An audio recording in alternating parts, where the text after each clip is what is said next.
नमस्कार साथियों, आपके अपने चैनल राज टीचर्स हेल्पलाइन में आप सबका बहुत बहुत स्वागत है।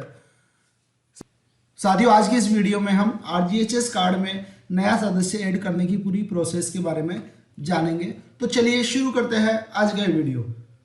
चैनल से जुड़े रहने के लिए चैनल को सब्सक्राइब करें और पास वाले बेल आइकन को जरूर दबाएं।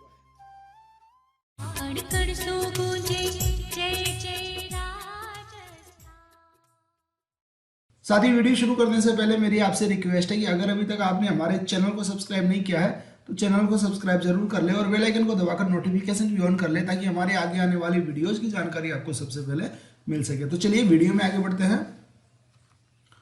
साथियों, आरजीएचएस कार्ड में न्यू मेंबर ऐड करने की एक छोटी सी प्रोसेस है।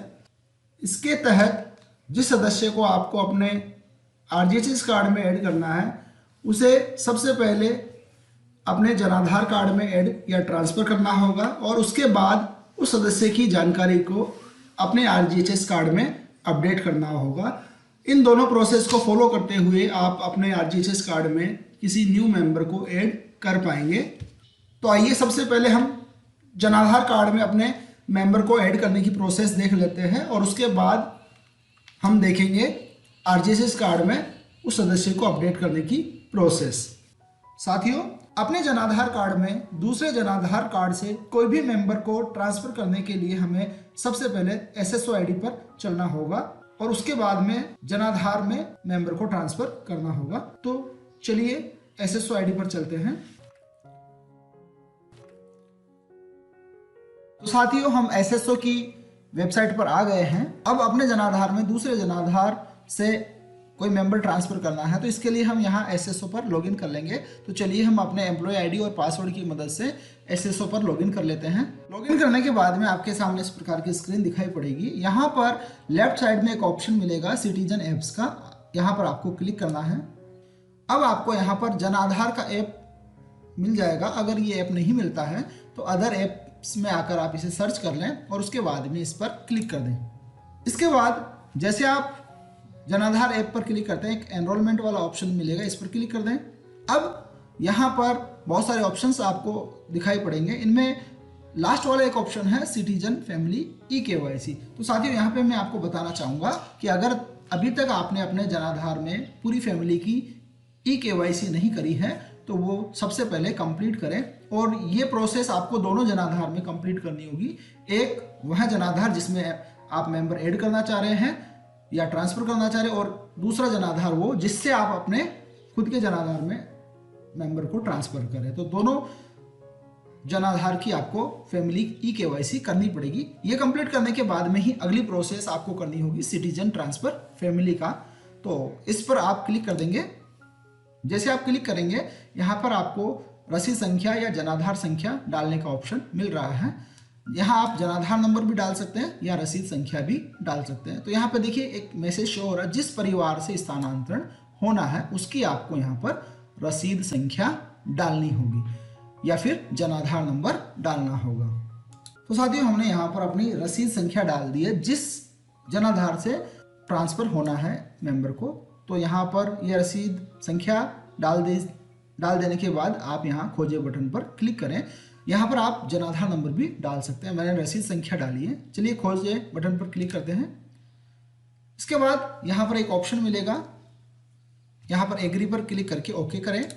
यहाँ पर फिर उस जनाधार में जितने भी मेंबर ऐड होंगे उनकी सारी डिटेल्स आ जाएंगी जिससे आप किसी मेंबर को ट्रांसफर कर रहे हैं। तो यहाँ पर किसी भी एक मेंबर को सेलेक्ट करके आप उसके आधार से इस डिटेल को वेरीफाई करेंगे। तो चलिए मैं एक मेंबर को सेलेक्ट कर लेता हूं जिनको हमें ट्रांसफर करना है। तो जैसे आप इस मेंबर को सेलेक्ट करेंगे तो इस मेंबर के आधार से जुड़े हुए नंबर पर एक ओटीपी चला जाएगा। तो चलिए मेंबर को सेलेक्ट करने के बाद हम यहाँ पर क्लिक करेंगे ई-केवाईसी आधार पर। इसके बाद यहाँ पर टिक करके ओटीपी भेजे पर क्लिक कर दें। अब जो ओटीपी हमें मोबाइल नंबर पर मिला है उसे यहाँ पर फिल करके ये वाला बटन क्लिक कर दें। इसके बाद जिस परिवार में स्थानांतरण होना है उसकी रसीद संख्या यहाँ पर आपको डालनी होगी। तो साथियों, मैं आपको बता दूं कि दोनों जनाधार की रसीद संख्या एक बार आप नोट करके रख लें। तो यहाँ हमने जिस परिवार में स्थानांतरण होना है यानी हमारे जनाधार की रसीद संख्या हम यहाँ पर डाल देंगे और खोजे बटन पर क्लिक कर देंगे। फिर उसके बाद में एग्री वाला ऑप्शन सेलेक्ट करेंगे और ओके बटन पर क्लिक कर देंगे। उसके बाद में जितने भी मेंबर यहाँ पर ऐड होंगे वही प्रोसेस आपको दोहरानी। इनमें से किसी एक मेंबर को सेलेक्ट करके आधार से इस डिटेल को वेरीफाई करना होगा। तो चलिए हम यहाँ पर एक मेंबर को सिलेक्ट करके eKYC आधार पर क्लिक कर देंगे। फिर इस ऑप्शन को टिक करेंगे और OTP भेजे पर क्लिक करेंगे। अब OTP डालने के बाद में यहाँ पर क्लिक करेंगे। साथियों अब यहाँ पर आपके सामने ट्रांसफर मेंबर का ऑप्शन आ रहा है और नीचे दिया हुआ है जिस परिवार से स्थानांतरण होना है उसकी डिटेल यानी रसीद संख्या आ रही है और इसके बाद में एक ऑप्शन आ रहा है परिवार या सदस्य का स्थानांतरण, इन दोनों में से किसी का चयन करना है। तो यहाँ पर आप क्लिक करेंगे तो 3 ऑप्शन आपको मिलेंगे, सदस्य स्थानांतरण, परिवार स्थानांतरण या फिर मुखिया स्थानांतरण। तो अगर पूरा परिवार ही आप दूसरे जनाधार में ले जाना चाह रहे हैं तो परिवार स्थानांतरण का ऑप्शन करें सेलेक्ट, और अगर केवल एक मेंबर को सेलेक्ट करना है या स्थानांतरित करना है तो आप सदस्य वाला करें, और मुखिया का स्थानांतरण करना है तो मुखिया का स्थानांतरण वाला ऑप्शन सेलेक्ट करें। फिर अब साथियों यहाँ पर हम उस मेंबर को सेलेक्ट करेंगे जिन्हें हम ट्रांसफर करना चाह रहे हैं। तो यहाँ पर इस परिवार के मुखिया से इसका संबंध बताना है, तो ये हस्बैंड है तो हम यहाँ पर सेलेक्ट कर लेंगे पति। अब यहाँ पर एक रिमार्क डाल देंगे 500 कैरेक्टर का, तो ऐसा ही एक हम कमेंट डाल देंगे। और एक चूज फाइल का ऑप्शन आ रहा है, यहाँ पर हम एक PDF फाइल अपलोड करेंगे जिसमें हम बताएंगे कि नेक्स्ट जिस जनाधार में ट्रांसफ़र हो रहे हैं उस जनाधार वाले हेड ऑफ फैमिली या फिर किसी सदस्य से इनका क्या संबंध है। तो हम यहाँ पर एक फाइल अपलोड कर देते हैं। यहाँ पे हमने सदस्य का रिलेशन बताने के लिए एक 10th की मार्कशीट अपलोड कर दी है। इसके बाद में यहाँ पर जिस परिवार में स्थानांतरण हो रहे हैं उनकी पूरी डिटेल यहाँ पर शो हो रही है, और एक ऑप्शन आ रहा है जिसमें लिखा हुआ है स्थानांतरण करें, इस पर हम क्लिक कर देंगे और चयन किए गए सदस्य स्थानांतरण कर दिए जाएंगे। क्या आप सुनिश्चित है, इस तरह का एक मैसेज आता है, आप इस पर क्लिक कर दें। साथियों आपके सामने एक मैसेज आता है सदस्य स्थानांतरण हो चुका है, ओके पर क्लिक कर दें। इस तरह से ये प्रोसेस हो जाती है। अब आइए हम इसे देख लेते हैं कि ये सदस्य हमारे जनाधार में ट्रांसफ़र हुए हैं या नहीं। तो इसके लिए फिर से हम एनरोलमेंट पर क्लिक करेंगे। अब यहाँ पर आकर हम फैमिली एनरोलमेंट स्टेटस पर क्लिक करके देखेंगे और रसीद संख्या या जनाधार नंबर डालकर हम खोजे पर क्लिक करेंगे और यहाँ पर हम देखेंगे। तो साथियों फिलहाल हमारे यहाँ उस सदस्य का नाम नहीं आ रहा है जिन्हें हमने ट्रांसफ़र किया था।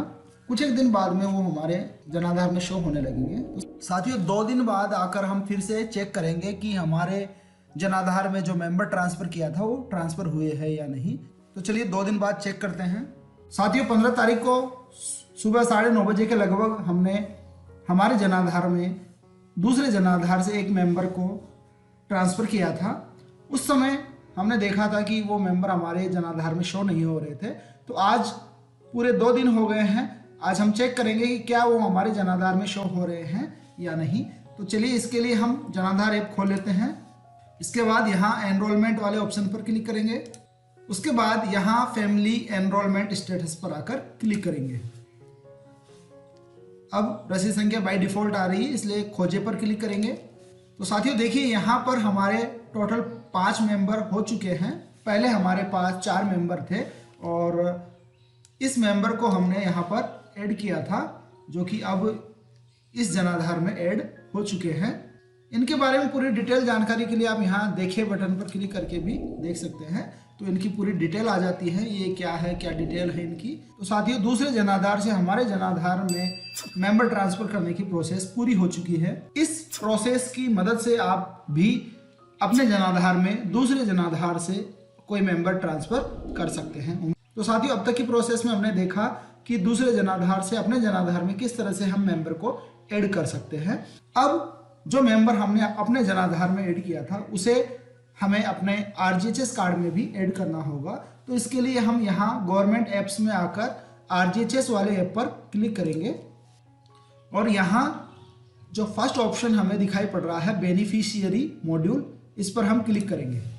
अब बेनिफिशियरी मॉड्यूल में हमारे पास ये 4 ऑप्शन दिखाई पड़ रहे हैं। अब यहाँ जिस मेंबर को हमने जनाधार में ऐड किया था उस मेंबर को इन ऑप्शंस की मदद से हम अपने आरजीएचएस कार्ड में भी ऐड कर लेंगे। तो देखिए साथियों, यहाँ पर पहला वाला ऑप्शन आ रहा है एडिट सर्विंग एम्प्लॉय डिटेल्स, इस पर क्लिक कर देंगे और अब यहाँ हम स्क्रॉल करके देखेंगे कि जो मेंबर हमने अपने जनाधार में ऐड किया था वो यहाँ शो हो रहे हैं या नहीं। तो देखिए साथियों, हमने जो 5th मेंबर हमारे जनाधार में ऐड किया था वो यहाँ पर शो होने लग गए हैं।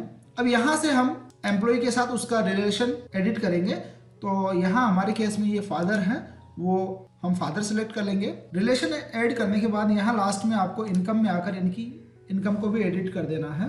तो 2 ऑप्शन यहाँ पर मिल रहे हैं, greater than 6000 and less than equal to 6000। तो यहाँ हम ये वाला ऑप्शन सेलेक्ट कर लेंगे। अगला ऑप्शन आ रहा है अपलोड डिसेबिलिटी सर्टिफिकेट PDF या जिप। तो यहाँ जो मेंबर अभी आपने अपने जनाधार कार्ड में ऐड किया था और जो आरजीएचएस कार्ड में आप ऐड करना चाह रहे हैं वो अगर डिसेबल है तो उनका सर्टिफिकेट आप यहाँ से अपलोड कर सकते हैं। इसके बाद स्क्रॉल करते हुए नीचे आ जाना है और यहाँ लास्ट में आपकी आरजीएचएस की फैमिली की डिटेल्स आएगी। यहाँ पर जो मेंबर आपने ऐड किया है उनका नाम नहीं आएगा। हालांकि मैंने ऐड करके ये प्रोसेस पहले कर ली थी, केवल मैं आपको बताने के लिए प्रोसेस कर रहा हूँ। तो यहाँ बता दूँ, जो मेंबर अभी आपने ऐड किया था वो यहाँ पर शो नहीं होंगे। तो इसके बाद यहाँ पर आई कंसेंट वाले बटन पर टिक करके सबमिट करेंगे, तब जाकर यहाँ पर आपके मेंबर शो होने लग जाएंगे, जो मेंबर आपने जनाधार में ऐड किया था और आप आरजीएचएस में ऐड करना चाह रहे हैं। तो जैसे आप सबमिट पर क्लिक करेंगे यहाँ पर ये पॉपअप मेन्यू ओपन होगा, यहाँ पर आप यस कर दें। जैसे आप यस करते हैं, you have successfully edited registration details, ये वाला ऑप्शन आ जाएगा। इसके बाद यहाँ वापस बेनिफिशियरी मॉड्यूल में आना है और यहाँ पर एक ऑप्शन हमें मिलेगा अपडेट डिटेल्स एज पर जनाधार, इस पर आकर क्लिक कर देना है। और यहाँ अगर हम किसी फैमिली मेंबर की कोई भी डिटेल को आरजीएचएस कार्ड में अपडेट करना चाहते हैं तो वो जनाधार से फैच होगी। तो यहाँ आप उस मेंबर की डिटेल्स ऐड कर सकते हैं। तो अभी तक की प्रोसेस में आपने देखा होगा कि हमने कहीं पर भी कोई डिटेल फैच नहीं करवाई थी जनाधार से, वो बाय डिफॉल्ट ऑटोमेटिक ले रहा था। तो यहाँ हमारे ये मेंबर है, इनकी डिटेल को हम जनाधार से फैच करवाना चाहेंगे। यहाँ हम उस मेंबर के सामने वाले इस बॉक्स पे टिक करेंगे और अब अपडेट सेलेक्टेड मेंबर्स डिटेल्स पर क्लिक कर देंगे। अपडेटेड सक्सेसफुली का ऑप्शन आ जाएगा। इसके बाद अगला ऑप्शन है अपडेट फोटोज अकॉर्डिंग टू जनाधार। साथियों, जब तक ये आप प्रोसेस नहीं करेंगे तब तक आपके आरजीएचएस कार्ड में जो मेंबर आपने ऐड किया था उसकी फोटो नहीं आएगी। तो यहाँ आप अपडेट फोटोज अकॉर्डिंग टू जनाधार वाले ऑप्शन पर भी क्लिक कर दें। इसके बाद अपडेटेड सक्सेसफुली के मैसेज को ओके कर दें। अब आपका जो मेंबर आपने जनाधार में ऐड किया था और अब आपने आरजीएचएस में भी ऐड कर लिया है, तो इस तरह से सभी मेंबर्स की फोटो आपके जनाधार कार्ड में शो होने लग जाएगी। यहाँ आप डाउनलोड आरजीएचएस ई कार्ड पर क्लिक करके अपना अपडेटेड आरजीएचएस कार्ड डाउनलोड कर सकते हैं। तो देखिए साथियों, ये मेंबर हमने यहाँ पर ऐड किए थे वो यहाँ पर शो होने लग गए हैं। पहले हमारे पास एम्प्लॉय के अलावा 3 मेंबर और थे, अब हमारे पास एम्प्लॉय के अलावा 4 मेंबर्स हो गए हैं। इस तरह से जनाधार कार्ड में मेंबर ऐड होने के बाद में अब हमारे आरजीएचएस कार्ड में भी हमने अपने मेंबर को अपडेट कर लिया है। तो साथियों, ये थी पूरी प्रोसेस जनाधार कार्ड में मेंबर ऐड करने की और आरजीएचएस कार्ड में न्यू मेंबर ऐड करने की या ट्रांसफर करने की। उम्मीद है साथियों ये वीडियो आपको पसंद आया होगा। अगर ये वीडियो आपको पसंद आया हो तो वीडियो को लाइक जरूर करें। चैनल को सब्सक्राइब नहीं किया तो चैनल को भी सब्सक्राइब कर ले और बेल आइकन को दबाकर नोटिफिकेशन जरूर ऑन कर ले, ताकि हमारे आगे आने वाली वीडियोज की जानकारी आपको सबसे पहले मिल सके। धन्यवाद साथियों, जय हिंद, जय भारत।